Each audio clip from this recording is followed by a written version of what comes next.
RCF. Sylvie Grivel, bonjour. Bonjour. La dernière fois, nous avons vu comment faire une critique constructive. On a vu déjà que ce n'était pas forcément simple, mais il y avait le modèle du DESC. Alors cette semaine, comment accueillir une critique constructive ?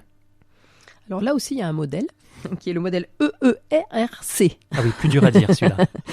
Donc, alors le premier E correspond à avoir une écoute passive. Donc une personne me fait une critique constructive, je vais l'écouter de manière passive, ça veut dire sans intervenir, je montre à la personne que je l'écoute.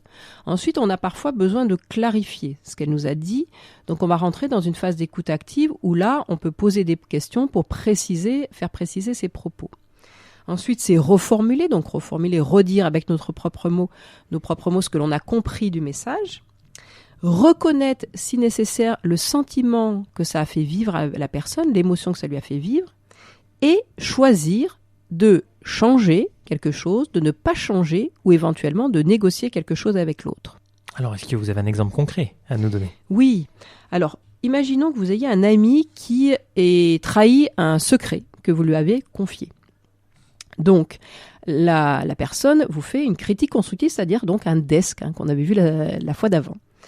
Donc, vous allez écouter de manière passive ce qu'elle va vous dire, ensuite éventuellement clarifier avec des questions, reformuler en disant « si j'ai bien compris, tu n'as pas apprécié le fait que j'ai trahi un de tes secrets ».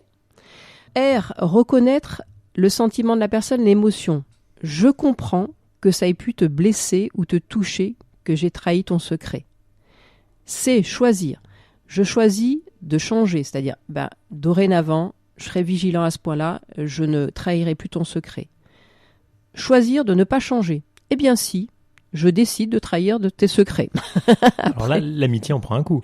Voilà. Après, du coup, c'est la question à se poser, ça sera est-ce que j'ai toujours envie d'être en relation avec cet ami-là ?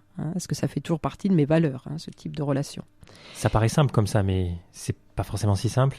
Oui, alors c'est pas toujours effectivement simple, mais en tout cas, ce qu'il y a, c'est que l'autre, il a toujours le choix en face. On n'a pas tout pouvoir sur l'autre. C'est ça aussi qu'il faut retenir. C'est-à-dire que l'autre, si on lui fait une critique, c'est pas parce que je lui fais une critique qu'il va dire « Ok, c'est d'accord, j'ai compris, j'ai entendu et je vais agir tel que tu me le proposes, tel que tu me le demandes pour résoudre notre problématique relationnelle ou de travail. » Mais du coup, l'autre, il a son pouvoir aussi individuel. Donc, il peut dire « Je change pas » ou on négocie éventuellement.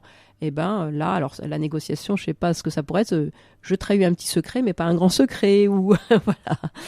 Mais du coup, l'autre, il a ce pouvoir-là aussi. On n'a pas tout pouvoir sur l'autre, quoi. C'est le C de choisir. Oui, c'est ça, tout à fait.